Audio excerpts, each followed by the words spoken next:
Bienvenue au Pied de la Lettre, l'émission littéraire de l'Humanité. Je reçois aujourd'hui Sylvain Prudhomme. Sylvain Prudhomme, bonjour. Bonjour. Vous êtes l'auteur de 10 livres et de 2 traductions. Parmi vos titres, on peut citer Légende, Les Grands, African Queen, La vie dans les arbres et Par les routes, qui vous aura valu le prix Femina 2019. Je vous reçois aujourd'hui pour un recueil d'histoires, c'est vous qui le dites, ce ne sont pas des nouvelles mais des histoires, on va y revenir, intitulé Les Orages. Mais d'abord, ma question rituelle, celle que je pose à chacun de mes invités. Comment ça va la société Sylvain Prudhomme en 2021, cette société, ce gros animal, comme se plaisait à le railler Nietzsche? Petite forme quand même. Petite forme. Petite forme. Mais bon, j'espère que se passe aussi plein de choses. Comment dire, on est tellement bousculé dans nos certitudes, tellement de choses vacillent que j'espère bien aussi qu'on va savoir en tirer mille élans, voilà. Mais ça vous plaît ce qui vacille? C'est même l'objet de... On va y venir. C'est même l'objet de est-ce que ce confinement... Allez, soyons positifs. Est-ce que ce confinement, ce ne serait... Enfin, ce confinement, pour l'instant, nous n'y sommes pas encore, mais enfin, il se profile ce troisième, au moins. Est-ce que ce confinement n'est pas une sorte d'orage ou ce couvre-feu, et après viendra une formidable éclaircie, non? Est-ce qu'on ne peut pas le voir comme ça? Alors, j'aimerais bien le croire qu'il y aura cette éclaircie.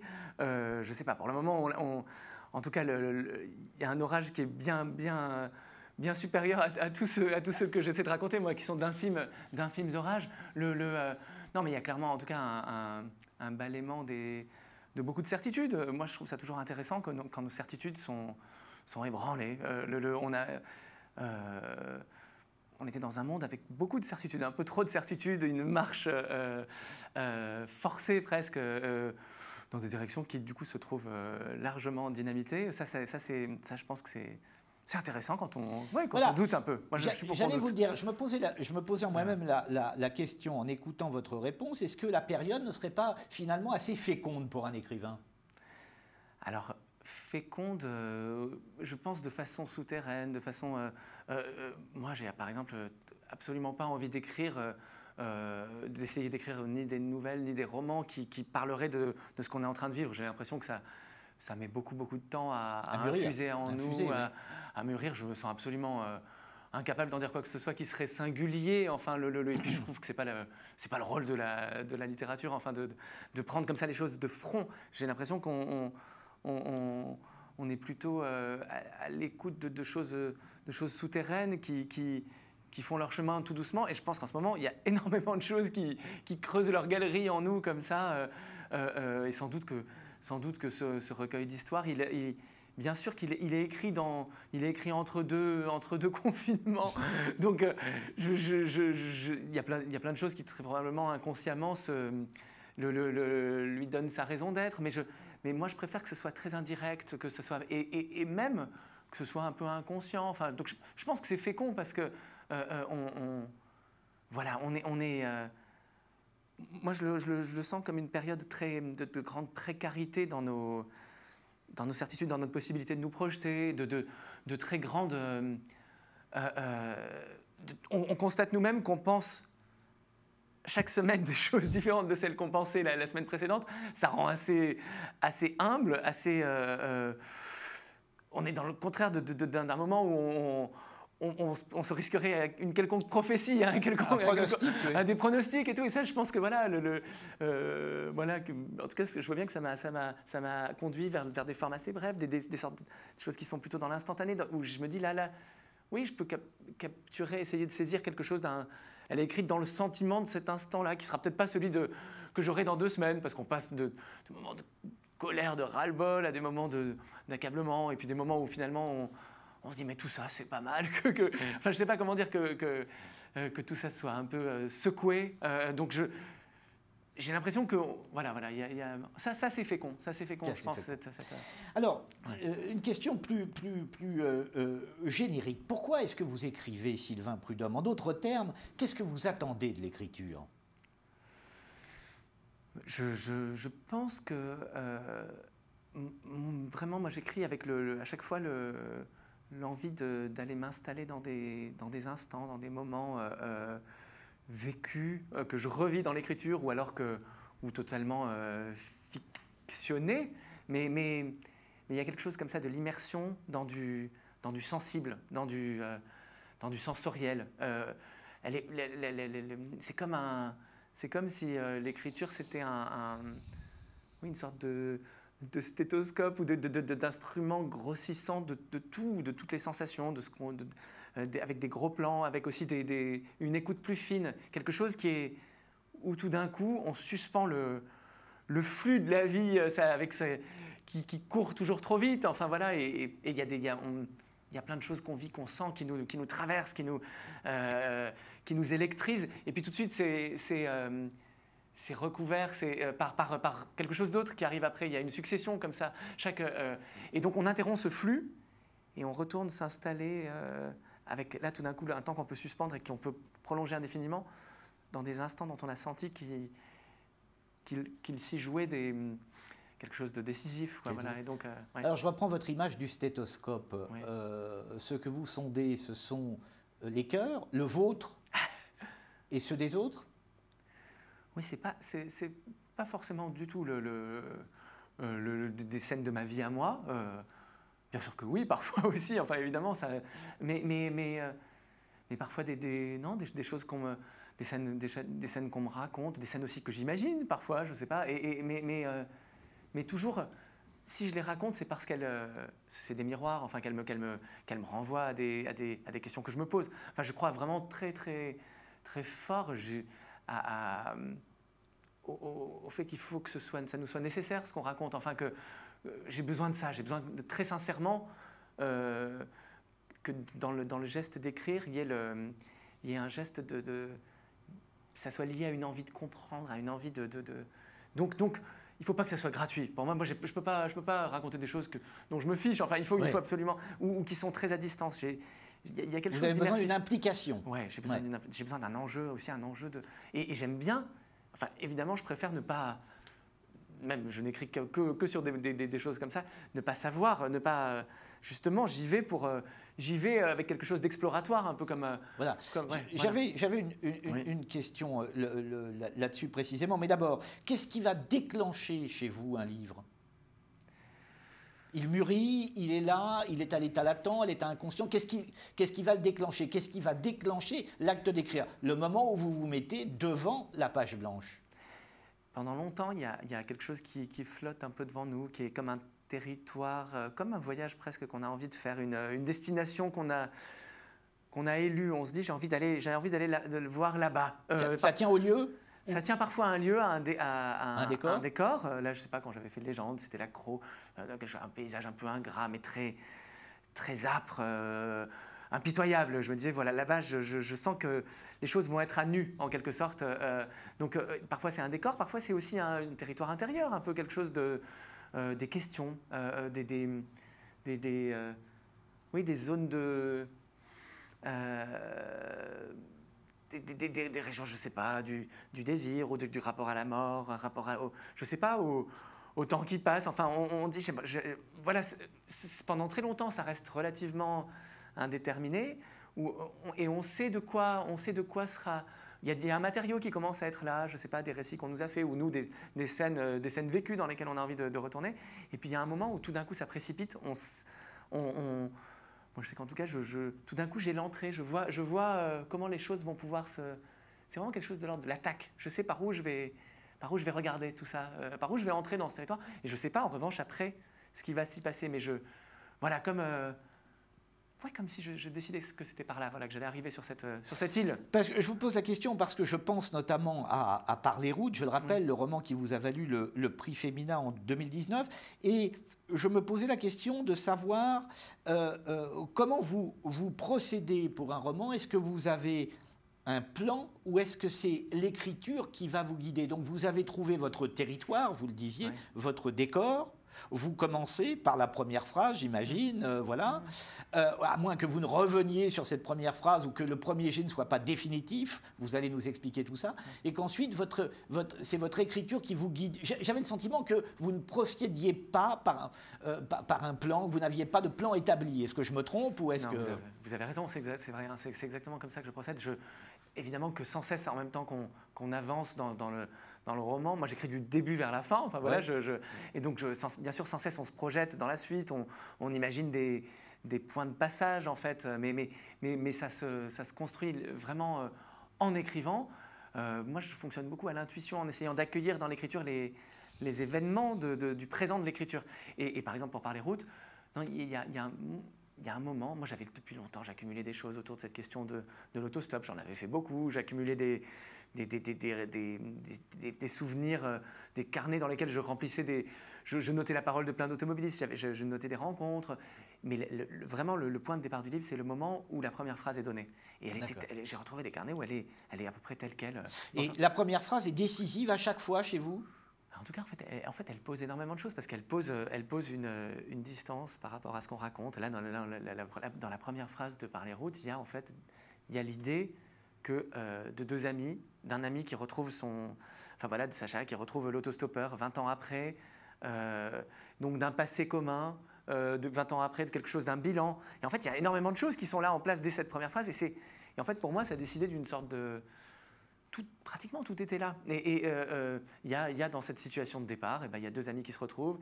Il y a le fait que l'un maintenant vit avec Marie, que ça fait un triangle. En fait, tout est là. Et moi je pars avec ça, en fait, un peu en me disant, on va voir ce qui va se passer entre ces trois-là. Ils sont doués par cette première phrase d'une sorte de force propre chacun. Voilà, ils sont caractérisés par celui qui arrive, celui qui repart, Marie qui est là, qui est amoureuse de l'un puis qui va devenir de l'autre. Et je me dis, bon voilà, on va voir comment ça va, mais vraiment comme des billes. On va voir, et ça c'est votre écriture qui va vous donner la réponse à votre question.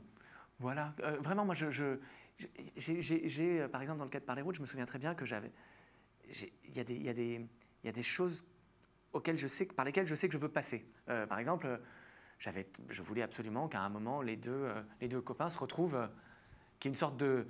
Comme dans les films, il faut qu'il y ait une sorte de duel, de retrouvailles tous les deux où ils partent. Je voulais que, pareil, je savais que Marie, je voulais qu'à un moment, elle aille chercher son autostoppeur et qu'elle le retrouve là-bas à l'autre bout. Je voulais qu'il y ait des moments de face à face entre les personnages comme ça, au loin. Donc mais je ne savais pas du tout quel chemin ça allait prendre, comment j'allais y arriver. Non, ça, en fait, c'est quand même ça le plaisir aussi d'écrire, c'est de savoir quel chemin. C'est de se surprendre. Oui, vraiment. Moi, ça, j'y tiens. Voilà, vous cherchez, finalement, vous attendez de votre écriture, d'une certaine façon, qu'elle vous surprenne. Complètement. Ouais, moi, c'est ça qui est fondamental. Et puis qu'elle me révèle aussi des choses que j'ai envie de raconter, que je ne m'attendais pas à raconter. En fait, il y a quand même quelque chose des choses qu'on découvre de soi, en fait, je sais, mais même telle scène hop, je sais pas, où il y a du désir qui passe entre les personnages, là, une soirée, ils se mettent à danser et tout. On ne sait pas comment elle va se terminer la soirée, on a envie et on découvre que, ah ben non, il faut que ce soit comme ça, je sais, et ça nous dit des choses de nous, je sais pas, enfin, oui, non, moi j'ai vraiment besoin de ça, j'ai besoin de cette surprise et de voir les choses vivre devant moi, quoi. Les personnages, oui, ils s'animent quand même. Alors je le disais, et vous me tendez, et si j'ose dire, vous me tendez une question. Je le disais, vous avez écrit 10 livres et 2 traductions. Entre le premier livre que vous avez écrit et le 10e, qu'est-ce que votre écriture vous a dit de vous? Qu'est-ce que vous avez appris de vous? Ah ben, je ne sais pas, moi, vous me dites des choses, je rebondis. Qu'est-ce que votre écriture vous a dit de vous, précisément? C'est ce qui est... En fait, l'écriture, c'est vraiment quelque chose où on voit qu'on dit des choses à demi-mot. Vous n'échapperez pas à la réponse. Il y a plein d'écrans, en fait. C'est aussi que la fiction, elle permet de mettre en jeu des choses que, justement, on n'énoncerait pas... Moi, je n'ai jamais écrit de livre absolument autobiographique. Je ne fais pas non plus d'autofiction. Je ne cherche pas à dire de façon cachée des choses. Ne présageons pas de l'avenir. Donc, oui, non, mais en plus, j'ai rien. j'admire profondément des grandes œuvres autobiographiques. J'ai pas de problème avec ça. Oui, mais oui. En tout cas, ça m'intéresse Je vous avais vu comme j'évite. On va y revenir. En tout cas, qu'est-ce que j'ai appris de moi? Non, mais je vois que les choses changent. En fait, peut-être qu'aussi on vieillit, j'en sais rien. Mais par exemple, je vois que pendant longtemps, j'ai beaucoup parlé de questions du désir, des chemins que prenne le désir. Vous y êtes là. Il y a de ça. On va voir, il y a des histoires qui en parlent. Il y a de ça. Là, je vois que c'est un livre un peu plus qui parle pas mal aussi quand même alors du temps qui passe et aussi de la vieillesse, même un peu de la confrontation avec la mort. Alors, mais en tout cas à travers le vieillissement des proches, de figures parents, voilà. Donc en tout cas, on voit qu'on se déplace. Ce qui est certain, c'est que moi, ce que j'apprends aussi de moi, là, je vois. Enfin, je ne veux pas faire une analyse de moi-même, mais en tout cas, clairement, par rapport au premier livre, j'essaie d'être de plus en plus auprès de choses plus personnelles, peut-être. J'ose davantage ça. Je pense qu'en tout cas, j'ai l'impression d'avoir gagné en liberté. Et curieusement, ça passe davantage par la fiction. J'ai l'impression que mes livres légendes, Les Grands ou La Ave d'Ibaï, auxquels je suis attaché, hein, mais je vois, je pars plus il y a un matériau qui préexiste, qui est un matériau presque documentaire, qui est là, qui me rassure aussi un peu peut-être. Et là, c'est un peu plus sans filet, voilà, donc je ne sais pas. Alors, vos histoires, je le redis, puisque vous ne parlez pas de nouvelles, or c'est un recueil d'histoires, il y en a 12, je crois, hein, c'est ça, 12 ou 13 12 ou 13, 13 je crois. Je sais plus. Vos histoires dans les orages, qu'est-ce qui les a réunies? Car elles sont, d'une certaine manière, toutes différentes. Qu'est-ce qui les a réunies? Pourquoi avoir choisi celle-ci, si tant est que vous en ayez écrit d'autres que vous n'avez pas mis dans le recueil, mais qu'est-ce qui va les réunir? Qu'est-ce qui va former les orages? Titre qui est générique, hein, qui n'est pas le titre d'une des histoires, mais qui est un titre beaucoup plus générique. Voilà, ça j'y tenais effectivement pour affirmer le fait que c'était un ensemble qui pour moi était composé et qui était, donc je l'ai placé sous ce mot là, des orages. Moi clairement je voyais bien que la forme brève, elle me permettait d'aller à chaque fois en faisant l'économie de la mise en place qu'il y a d'habitude dans un roman. Là je voyais que je pouvais aller droit à l'instant décisif, dans ces moments des instants de bascule, ces moments qu'on connaît tous, où quelque chose tout d'un coup se joue, qui est parfois qui est invisible du dehors, les autres ne le savent pas, mais nous, une décision vient de se prendre, ou on vient de vivre un bouleversement qui nous fait prendre conscience de quelque chose, où il y a ces moments de révélation en quelque sorte. Et donc c'est des textes qui tous vont droit dans des scènes comme ça, des scènes décisives, voilà. Alors, je voudrais d'emblée lire un passage que je juge, enfin il y en a plusieurs, mais l'un que je juge emblématique de votre écriture pour ceux qui nous écoutent et qui doivent avoir cette musique dans l'oreille, car c'est votre écriture on vient d'en parler, qu'il faut avoir dans l'oreille pour pouvoir précisément la caractériser. Sur la photo, c'est presque impossible à voir. Il sourit. Il a le même air joyeusement baroudeur que sur les photos d'autrefois, teint buriné, sourire large, barbe de 3 jours et sourcils seulement blanchis à présent. Il se marre. Il a toujours éclaté de rire ainsi pour masquer sa gêne. Ce n'est pas nouveau. Souvent, il y a peu encore, il se ratait, il grimaçait pour faire drôle, mais c'était raté. Seule la grimace restait, la bouche tordue, les yeux roulés, d'un air un peu fou. Il y en avait beaucoup de ces photos grimaces, photos malaises. À présent, le visage est apaisé, adouci. Sur toutes, il rit, d'un rire vrai. Il en fait moins qu'avant, peut-être. Il a moins l'énergie d'en faire.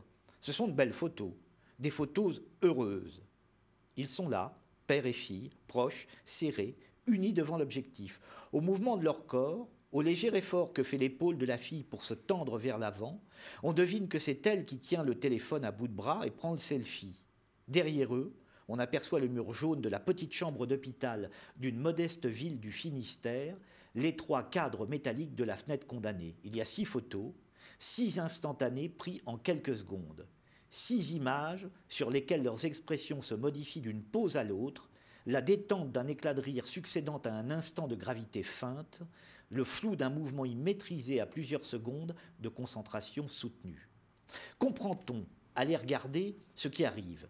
Ces choses-là se devinent-elles aux seules expressions des visages? Lui penche la tête vers le bas, regarde par-dessus ses lunettes et prend une pose à la James Bond, faire le clown, toujours. Il bouge, éclate de rire, et floue une fois sur deux. Elle est plus calme, pleine d'une joie moins exubérante, moins pressée d'éclater à l'image. Elle ose davantage de tendresse aussi, penche sa tête vers celle d'un père, un peu davantage à chaque photo, comme si l'émotion la gagnait au fil des secondes, devant nous, sous nos yeux, très exactement par l'acte de prendre ces photos, comme si elle passait d'une tendresse de bon aloi, efficacement signifiée, une image de tendresse, à une émotion vraie, revécue là, maintenant, tout de suite, bouleversante, submergente. Sur la dernière image, elle penche la tête comme celle de son père, autant que sur le front du vieil homme, on dirait qu'elle la pose sur l'image de son père, sur la pensée de son père, sur la contemplation de cet homme près duquel elle est née, a grandi, est devenue femme, sur le souvenir de l'enfance à ses côtés, sur la tristesse que le temps passe et que tout doive un jour s'en aller. La dernière phrase, l'air de rien, crée une rupture. J'ai intitulé l'article que je consacre à votre livre cette semaine dans l'Humanité Dimanche, « L'harmonie dans la rupture ». Est-ce bien de cela qu'il s'agit? On a l'impression que d'une certaine manière, dans ces histoires, vous allez toujours chercher la petite bête. Vous allez chercher ce qui cloche. Vous allez chercher ce qui ne va pas, ce qui va faillir. Merci beaucoup de ce long extrait. Oui, en fait, moi, je crois que ce qui me touche à chaque fois, ce que j'ai envie de raconter toujours, c'est ces petites choses, ces petites ruptures très ténues, en fait, quelque chose de presque invisible, mais qui en fait, c'est une sorte de grain de sable, effectivement, quelque chose qui dit une vérité de cet instant-là, en fait. Et ça me touche aussi les moments où quand on essaie de le masquer. Et évidemment, c'est là que ça se voit. Ah oui, je suis toujours ému par les figures de... Quand on essaie de porter beau, quand on essaie d'en faire trop. Oui, d'en faire trop, mais pour pas inquiéter les autres, pour pas... Et en fait, bien sûr, derrière, il y a une fragilité immense, où il y a quelque chose que les autres sentent, en fait. Et voilà, c'est ça que j'ai envie de raconter. Par exemple, ce genre de choses, où est-ce que ça va se loger, en fait? Où est-ce que ça va se loger ce sentiment qu'on a que quelque chose derrière est fêlé, en fait. Et parce qu'on le voit quand on voit ces photos, on dit il y a quelque chose qui se passe. Qu'est-ce que c'est, ça? C'est des petites choses très ténues, mais qui... parce qu'en fait, devant lesquelles on est, en fait, c'est des choses devant lesquelles on est comme on est devant les autres dans la vie, en fait, avec leur... l'être social celui qui... C'est une façade. Voilà, la lettre de façade. Il m'intéresse pas en lui-même. C'est-à-dire la représentation. C'est l'énergie qui vous intéresse, pour parler comme les Grecs. Ce qui m'intéresse, c'est ce qui est en train de se jouer dessous. Et en fait, chez nous tous, sans cesse, se joue une infinité de choses. Et ce qui est beau, c'est que cette façade, en fait, on a beau l'armurer autant qu'on veut, elle est pleine de lézardes et oui. on entend des choses, en fait. Oui. Ce qui vous intéresse, c'est ce qui se fissure, quoi, dans la cuirasse ou dans la... Oui, je crois. Ouais. Alors, vos orages, le terme est générique, vos orages, ce sont, je l'ai dit, pour moi, des ruptures dans le temps, des accros, des coupes dans les tissus, mais aussi, quand je disais rupture dans le temps, ce sont des intervalles. Ce sont les intervalles qui a priori, vous intéressent. Oui, c'est toujours des instants, c'est assez bref, enfin, c'est pour ça que j'ai appelé ça des orages, c'est que ça passe, enfin, voilà, ça n'est pas... C'est pas toute la vie, c'est un moment comme ça. Et ces fissures, ces lézardes, en même temps, on continue de vivre, en fait. Et donc, on les porte. Et malgré tout, c'est cette tension, en fait, je crois, qui m'intéresse. Le fait qu'il y a de la fragilité et qu'en même temps, on continue, quoi. Je sais pas, on avance. On continue, mais enfin parfois c'est terrible.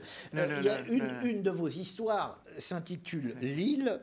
Vous m'amusiez tout à l'heure lorsque vous disiez oui, finalement, je suis peut-être moins sur le désir, etc. Mais celle-ci me semble encore une fois aussi emblématique de votre livre d'histoire, mais qui ne sont pas toutes à raconter aux enfants. Je vous cite. Pendant une semaine. Donc je rappelle que cette histoire s'appelle L'île. Elle débute ainsi. Pendant une semaine, elle est restée seule avec les filles. Il avait du travail et elle l'a devancé sur la route des vacances. Maintenant, il est là. Arrivé par le bateau de 17 heures, la mer est agitée, le vent d'avril soulève des embruns qui vous fouettent le visage. Le temps en breton comme on l'aime. Elle a souri en l'accueillant. Il a embrassé les filles, il a embrassé elle, ils se sont mis tous les quatre en route vers la petite maison que lui prête pour Pâques sa grand-mère, de l'autre côté de l'île, et tout allait bien. Un début de vacances familier, sans heurts. Ils espéraient avoir le temps de profiter un peu de la lumière sur la terrasse, boire un verre devant les dernières lueurs sur les champs. Il était joyeux, avait cette excitation toujours un peu effrayante de chien fou. On est exactement dans ce que vous venez de dire, hein, une sorte d'excitation de façade. Et puis ils ont traîné, joué avec les filles, tardé à les coucher. Maintenant, il est 10 heures passées, dehors, tout est noir, le vent souffle, on entend qu'il s'engouffre par les rafales dans le conduit de la cheminée. Et puis, elle va coucher les filles, on leur raconte des histoires, ils trouvent que ça dure un peu, elle dit qu'elle est fatiguée, lui dit qu'il est en pleine forme, il continue de dire qu'il est en pleine forme, et puis un dialogue va s'ouvrir entre les deux, et alors voilà, ça se passe, c'est là où vous êtes très très doué, à mon sens, pour le dialogue, mais vous êtes aussi absolument terrible. Voilà, alors maintenant elle attend, guette la riposte, parce qu'elle a dit qu'elle était fatiguée. Fatiguée de quoi? Elle sait d'avance les mots qu'il va dire. Fatiguée de quoi? Tu m'as dit que tu avais dormi 11 heures. Mais non, il se retient, se contente de s'asseoir sur une chaise à côté du canapé, d'attraper lui aussi un livre, de se plonger dedans, imperturbable. Les filles à l'étage dorment, ils sont seuls tous les deux en bas, il se tait. Elle sait ce qu'il pense. Est-ce que les filles avaient besoin d'une histoire de 40 minutes? Est-ce qu'une histoire de 40 minutes était franchement indispensable au bon sommeil des filles? Il y a 2 heures encore, il était enjoué, léger, charmant. Maintenant, il est ce roc, ce bloc taiseux, indéplaçable, hostile. Tu n'es pas fatigué par le voyage. Ces mots résonnent dans la pièce, elle peut les entendre qui volent comme des chauves-souris entre les murs, font flap-flap dans le silence velu, énorme. Il lève une seconde les yeux de son livre, les laisse retomber sur la page. Franchement, non. Un non ferme, sans appel. Pas fatigué du tout. Il pose son livre et se lève, comme s'il voulait prouver son énergie, parcourt du regard la tranche des volumes posés sur l'étagère. T'as envie qu'on fasse quoi? Il reste plusieurs secondes sans répondre, continue de regarder les livres sur l'étagère. Ben, toi, tu veux qu'on fasse quoi? Elle hausse les épaules. Ça m'est égal, tout me va. Il s'agace. Dis! Elle le regarde, froncée, hostile, venu jeter toute cette noirceur au milieu de ses vacances. Elle songe combien tout était plus simple avant qu'il arrive. Dis, c'est toujours moi qui choisis. C'est terrible cette scène. Voilà un couple avec 2 enfants. Les enfants sont couchés, ils se retrouvent seuls, ils sont dans une maison de vacances. Et puis, évidemment, la question qui arrive, et là vous êtes... tu veux qu'on fasse l'amour? Elle le dit avec un peu d'hésitation. Elle prend le risque. Il ricane. Présenté comme ça, j'en meurs d'envie. Elle le déteste. Tu veux ou pas? Il rit d'un rire vache. On dirait que tu me proposes d'aller faire les courses. Va te faire foutre. Elle est sordide, cette scène. Et la scène amoureuse qui va s'en suivre est tout aussi sordide. Vous faites une analyse implacable d'un moment du désir. C'est vrai, non mais... Bien sûr, j'ai envie de raconter aussi ces moments-là, en fait. Et alors, ce qui est très fort, c'est que vous dialoguez sans dialoguer. Ça veut dire que vous ne mettez aucun signe de ponctuation du dialogue. Vous laissez votre lecteur faire lui-même son dialogue. Il n'y a que vos didascalies, d'une certaine manière, qui donnent le tragique à la scène. Mais on ne sait jamais au juste qui parle. Si c'est elle ou si c'est lui. Mais dans tous les cas, les mots sont terribles. Après, quand vous racontez la scène amoureuse, la scène sexuelle avec mille guillemets, parce que la scène que vous racontez n'est pas érotique, loin s'en faut. Elle est d'une certaine façon sordide, et vous puisez au plus profond, là, d'une scène de couple, où vous remballez le désir au rang, je ne sais pas, c'est les Anglais qui parlaient du désir comme d'une conversation criminelle. Mais il y a de ça, non? Oui, ça rejoint ce que vous disiez de l'envie d'aller dans les fissures, d'aller dans les... et ce couple, en même temps, le lendemain matin, se réveille et l'orage est passé. L'orage est passé, en fait, sans que... On connaît tous ça, ces soirs ratés, inexplicables, enfin, où on ne se trouve pas, enfin, des choses... moi, j'ai envie de parler de ça aussi, je ne vois pas pourquoi on parlerait toujours... Oui, ça va très loin là chez vous, parce que, oui, on connaît tous ces soirs-là, mais elle lui dit, bon, écoute, si tu as envie, vas-y, prends-moi, voilà, mais enfin, c'est... voilà, d'ailleurs, c'est d'autant plus sordide qu'elle est étonnée que ça dure, parce qu'elle s'est dit, mais il va jouir très vite. Je vous assure, si vous êtes rendu compte, mais il y a un côté très sordide. C'est brutal, bien sûr que c'est brutal, bien sûr que c'est brutal et violent. Non, mais je... En fait, moi, c'est ça que j'ai envie d'aller creuser ces zones d'ombre, enfin. Je trouve que c'est ça. Je trouve que c'est le... Elles sont très sombres, celles-ci. Hein. Là, je pense que c'est la nouvelle la plus c'est la nouvelle la plus dure. Elle est dure. Et c'est aussi quelque chose de... Pas la nouvelle, l'histoire. Ouais, l'histoire, c'est vrai, vous avez raison. Non, mais clairement, je me suis demandé, est-ce que je mets ça, est-ce que j'y vais et en fait, oui, pour moi, c'est profondément ça aussi, les orages de la vie. C'est pas grand-chose. C'est pas, je veux dire, c'est sordide, comme vous dites. Et en même temps, c'est une soirée un peu glauque, ratée. Je sais pas comment dire. C'est pas une grande chose dans la vie. Enfin, je veux dire, mais je sais pas. Je pense que dans ces moments-là, se disent énormément de nos. Qu'est-ce qui arrive dans ces moments-là? De quoi on est les jouets, de quelle force, qu'est-ce qui se passe en nous, quelle fatigue, parce que c'est des personnages qui en même temps, ils pourraient se dire, va te faire voir. Elle lui dit d'ailleurs à un moment, va te faire foutre. Elle lui dit, va te faire foutre. Voilà, enfin, on ne sait pas qui. Mais je veux dire, mais ils ont profondément envie d'être. Ils cherchent un chemin l'un vers l'autre quand même. En fait, c'est pour ça que quand même ils font l'amour. Malgré tout, ils s'en vont pas chacun de son côté, quoi. Et donc enfin, ils font l'amour chacun de leur côté, quand même. Pratiquement, voilà, exactement. Pratiquement. Non, mais c'est... Enfin, voilà, j'ai l'impression que la vie, elle est faite de ça aussi. Oui. Et donc, je vais vous raconter ça aussi. Je tiens. Alors, comme vous parlez, non. Mais ça me fait plaisir que vous assistiez aussi sur ce côté dur. Parce que on peut... non, mais tout à fait. Moi, je tiens beaucoup à cette nouvelle-là. Je pense qu'elle est importante dans le recueil. Pour moi, elle est absolument centrale. Je l'ai en tous les cas détectée ainsi. Vous ne parlez pas de nouvelles, justement. Vous parlez d'histoire. Et les gens, à ce moment-là, ce qui est très impressionnant, on va dire pourquoi vous parlez d'histoire et pas de nouvelles, sans doute pour la structure, la forme même, puisque la nouvelle, on sait que c'est un roman compressé, qui doit avoir une chute très étudiée. Hein. Je pense que c'est ce que vous voulez dire, et c'est la raison pour laquelle vous parlez d'histoire et non pas de nouvelles. Mais quand même, là, ces deux personnages, à un moment donné, dans un intervalle donné, ils passent à côté de leur histoire à tous deux. C'est-à-dire que ce soir-là, ils ne se trouvent pas. Ils se trouvent pas. Effectivement, ils n'y arrivent pas. Alors, histoire, il y a beaucoup de moments dans la vie où on n'y arrive pas. Oui. Histoire, oui. Et pourquoi pas nouvelle, alors, voilà. C'est exactement ce que vous suggériez. Hein. C'est ça, c'est nouvelle, j'ai l'impression... d'être tenu par une forme. Oui, pendant longtemps, moi, j'ai vu la nouvelle...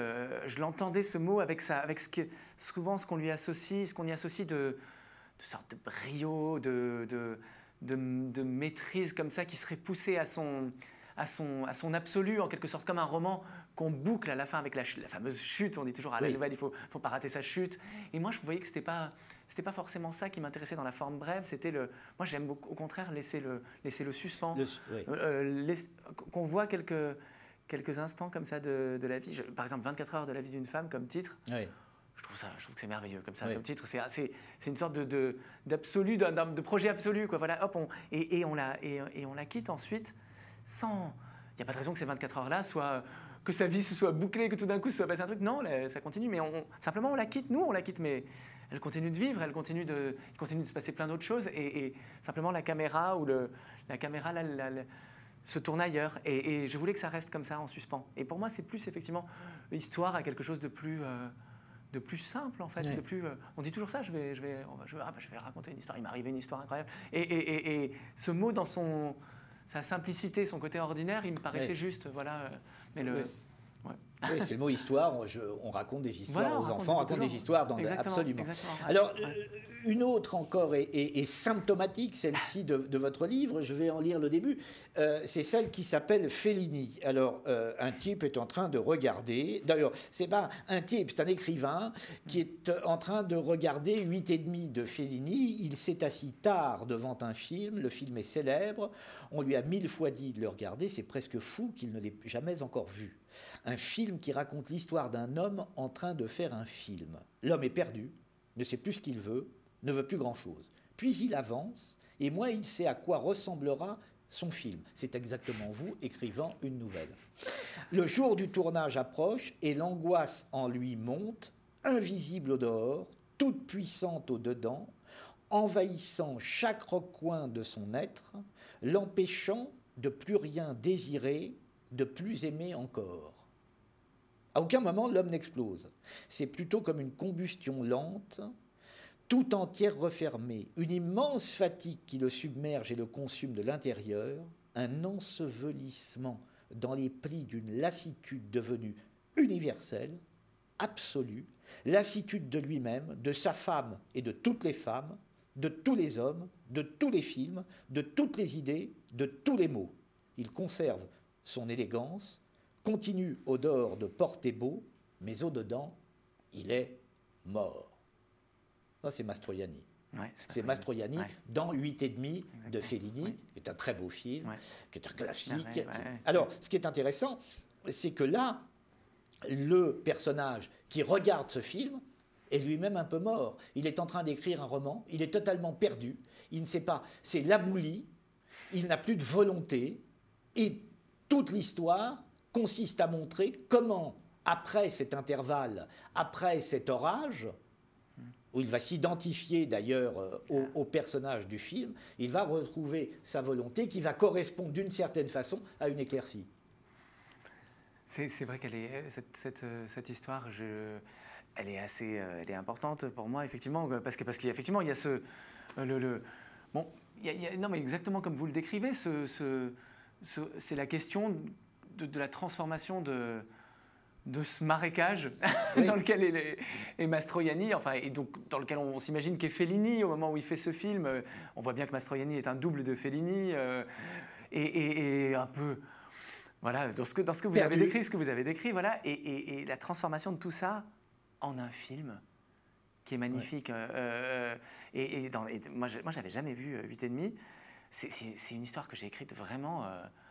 Comme ça se passe là, c'est-à-dire que Après avoir vu le film ? Vraiment dans la foulée, dans les 2 jours qui ont suivi, parce que c'est vrai que la fin du film est magnifique. En 10 minutes, le personnage finalement se sauve, est sauvé, quoi.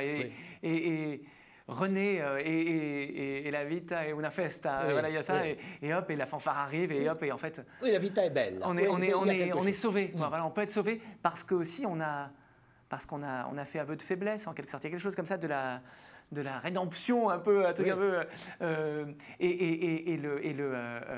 qui est très très émouvante dans le film. Moi, donc j'étais quand même vraiment assez bouleversé. Et tout de suite, je me suis dit, je vais mettre ça ça va être, là c'est déjà au carré dans le film, puisque Fellini parle de lui à travers Mastroianni. Moi, je vais faire un personnage qui s'identifie à Mastroianni, qui lui-même est le personnage dans lequel se projette Fellini, et donc ça va rajouter encore un niveau un niveau de miroir en quelque sorte, un jeu de miroir, et oui, ça m'a donné une grande énergie ce film. Je pense que c'est ça aussi une grande œuvre d'art. Elle peut raconter et elle vous apporte effectivement du carburant d'une certaine façon. Voilà, il se remet parce qu'en fait dans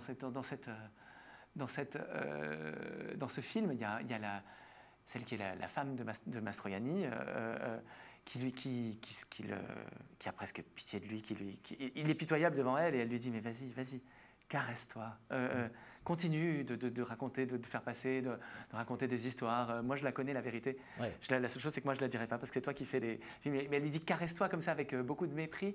Et en même temps, ce caresse-toi, il y avait quelque chose... Puisqu'il fait un film magnifique, ce caresse-toi, c'est presque un encouragement. Vas-y, continue. Et donc, je ne sais pas, il y avait quelque chose il est plein d'ambivalence, ce film. Ça. Moi, j'aime l'ambivalence, j'aime que les choses soient ambiguës. Dans la vie, l'ambivalence est partout, en fait. Et donc... voilà, je pense que les faiblesses sont en nous tous, et donc il faut aller là-dedans pour on est tous, je ne sais pas comment dire, voilà, il y a après cette rédemption là dans le film à laquelle moi je crois beaucoup. Je sais pas, c'est pas que je sois croyant ou quoi que ce soit. C'est pas religieux. C'est pas religieux, mais je pense vraiment profondément ça, que la force elle est dans l'aveu de faiblesse aussi, voilà, qu'il faut le. Alors il y a les petites choses dans ces histoires. Il y a plein d'histoires dans lesquelles des petites choses bousculent. Des petites choses sont des orages, comme on le disait, et puis il y a les grandes choses qui bousculent. Il y a l'histoire de parents, et notamment d'un père, qui ont cru perdre leur enfant. Ce père a cru perdre son enfant. C'est la première des nouvelles, des histoires. Il a cru perdre son enfant, et puis non, finalement, les choses se sont bien passées. L'enfant avait 5 mois, tout petit, c'est ça. Les choses se sont bien passées, et voilà l'éclaircie qui va arriver. Cette histoire, c'est une chose énorme qui bouscule, et on comprend qu'elle bouscule et qu'elle vous change la vie. Il y a aussi l'histoire d'Awa, une jeune Sénégalaise qui laisse de côté ses désirs, ses rêves pour aider son frère qui va mourir. Awa, écrivez-vous, elle se tend de toute la hauteur de sa frêle silhouette pour porter l'infinie tristesse qui l'écrase, mais Awa, elle se tend, elle se hisse d'une certaine façon pour être à la hauteur de la douleur de l'autre. Elle va aussi loin que ça. Et là, ce sont des images, des histoires terribles, d'une certaine manière, que vous racontez. Je ne veux pas dire que votre livre est triste. Ce n'est pas un catalogue de tristesse, mais un catalogue de moments qui bousculent avec des moments très forts, comme une autre histoire où un vieil homme essaie de se débrouiller avec un taille-haie. Il taille les haies, ce qu'il fait depuis toujours, et puis là, absence de la mémoire, les gestes deviennent moins précis, il est un peu perdu, car il est vieux, il ne sait plus se servir de ce taille-haie alors qu'il l'a tellement utilisé, et puis un être plus jeune vient à son secours, vient lui donner la main d'une certaine manière. C'est encore un joli moment. Et puis, parlons de Sylvain Prudhomme, parce que vous ne me direz pas que vous n'avez pas pensé à vous lorsque vous faites traverser le Père-Lachaise par l'un de vos personnages qui découvre, en traversant par hasard, alors qu'il ne prend jamais chemin pour aller à un rendez-vous, il traverse le Père-Lachaise et voit une tombe à son nom avec sa date de naissance et sa date de mort. Il s'avère qu'il a 40 ans, ce qu'on vous soupçonne d'avoir, sans rien dévoiler, et que sa date de mort est absolument inscrite sur sa tombe. Il va mourir 40 ans plus tard. Ce qui fait qu'un signe lui indique qu'il n'y a pas de hasard. Enfin, qu'est-ce que le hasard? Je ne sais, moi. Enfin, en tous les cas, un rendez-vous que les dieux vous donnent, ou des dieux un dieu goguenard, que les dieux goguenards vous donnent. Et là, il fait qu'il lui reste plus que 40 ans à vivre. Et comment occuper ces 40 ans? Comment ne pas perdre de temps? C'est bien la question que vous vous posez. Effectivement, non, mais ne me dites pas, j'ai pensé à quelqu'un, c'est pas possible. Non, bien sûr que de toute façon, on est chacun des personnages à chaque instant. Moi, je suis Awa aussi, oui. Bien sûr que... Non, mais il se retrouve face à cette question d'un temps qui tout d'un coup est mesuré et compté, d'un compte à rebours qui commence. Ce qui est de toute façon le cas. Enfin, en fait, il lui reste 40 ans à vivre, c'est quand même pas non plus. Ça va, il a le temps, mais ça perturbe profondément sa perception de sa propre existence, de sa propre finitude. Ça lui en donne une conscience, et donc, à la fois, il commence par se dépêcher, par paniquer, par frénétiquement vouloir vivre. Il se rend compte ensuite que ça. C'est pas une solution, il faut au contraire il faut aussi garder son calme, mais donc même son calme est perturbé par le fait que c'est un calme recherché, délibéré, donc c'est plus du calme, c'est le contraire du calme. Enfin bref, c'est une nouvelle qui effectivement est plus dans un registre fantastique. J'avais envie de creuser, d'essayer de c'est la seule d'ailleurs qui soit fantastique. C'est la seule qui est comme ça. Et effectivement, et vous avez parlé de la première, qui est effectivement sur la peur de perdre un enfant. Oui. Ou ça c'est des nouvelles c'est des histoires, je sais pas comment les appeler, mais en tout cas qui sont plus amples et qui ont pour le coup là où il y a une gravité plus grande dessus. Vous avez eu raison d'appeler cela histoire et pas nouvelle, car personne ne chute. Il n'y a aucun personnage ne chute. Il n'y a pas de chute. La vie continue. Il y a un avant, un intervalle, un après, et la vie continue. Il y avait la vie avant, il y a le moment, c'est pour ça que je parle d'intervalle, il y a le moment, ces instants, désirés ou non, sont ces instants, et puis la vie reprend. Et la vie reprend toujours par une éclaircie, précisément, après l'orage. Oui, tout à fait. On a le pressentiment qu'une bascule vient de se faire, mais on quitte le personnage juste après, en se demandant si cette bascule va être effectivement un tournant de toute la vie, ou est-ce que c'est finalement... Enfin voilà, l'importance exacte de ce moment-là, elle est laissée à l'imagination de chacun en fait. C'est le confinement qui vous a fait rassembler ces nouvelles ? Le premier confinement, celui de mars 2020. Alors, moi, j'ai pas pendant le premier confinement, j'ai pas du tout écrit. En tout cas, c'est pas à ce moment-là que j'ai écrit. Je les ai parce que j'ai des enfants, il fallait faire l'école à la maison, enfin comme à peu près tout le monde. Enfin, c'était plutôt un moment où les journées étaient assez pleines. Mais c'est après, c'est vraiment entre les deux confinements. Et oui, je pense qu'il y avait quelque chose de l'envie d'aller. Puisque de toute façon, on était quand même dans une certaine immobilité à ce moment-là, enfin très réduits tous dans nos déplacements. Il y a quelque chose d'un peu plus ramassé, peut-être aussi même des moments plus familiaux, plus solitaires en fait. Oui, je crois que j'ai ramassé comme ça des instants, des moments. Oui, je pense que c'est un texte où c'est comme si j'étais immobile un peu au centre et j'allais écouter là, et puis ensuite là, et puis un peu comme on regarde la lumière tourner autour de soi, enfin voilà, avec quelque chose on a du temps, tout d'un coup, il y avait quelque chose dans ces moments-là aussi de plus, malgré tout, on était tous plus contemplatifs que... Enfin, on était moins affairés, je sais pas, moins à se multiplier à droite à gauche, et donc il y avait une écoute quand même je pense pas qu'à d'autres moments, j'aurais écrit... Oui, certaines de ces textes. Mais elles ont été écrites à des moments différents de votre vie ou ramassées sur un temps... Parce que ce qui m'interroge, c'est comment le titre générique est-il apparu ? Non, le titre générique, il est apparu juste... À la fin. Oui, je cherchais en fait des titres autour de la question de la lumière, parce que je voyais bien que c'est ça qui était central. Oui. Et puis la lumière après l'orage, la lumière qui revient voilà, après la lumière, l'orage. la question de la renaissance, après la peur après le... Je ne sais pas comment dire, le coup de l'âme, quoi, en quelque sorte. Après les éclairs. Après les éclairs, voilà. Après les éclairs. Et donc, je voyais bien que c'est ça qui était central. Et même en fait, pratiquement la première chose qui m'était donnée dans ces histoires, c'était chaque fois une certaine qualité de lumière dans laquelle j'avais envie de les situer. Des ciels gris ou des ciels... Et même, il y avait quelque chose d'un peu épiphanique dans certaines... avec... comme des illuminations, je ne l'ai pas appelé ça illumination, c'est un peu... Il y a du lourd, c'est pris et c'est bien pris. Donc voilà, je ne voulais pas que ce soit un titre non plus trop... qui soit trop démonstratif, trop explicite. Donc finalement j'ai trouvé les orages. Mais quand même, tout le moment de l'écriture, c'est vraiment, hormis quelques-unes qui étaient là, qui étaient comme qui avaient été les déclencheurs de l'envie d'écrire les autres, presque toutes elles se sont écrites entre mai et septembre. Donc... avec quand même vraiment cette idée-là des instants décisifs.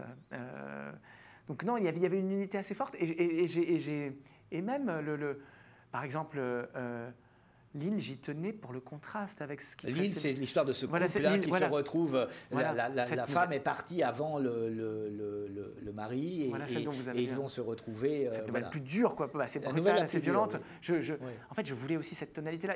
En fait, c'est vraiment un peu comme on compose j'imagine un album de chansons.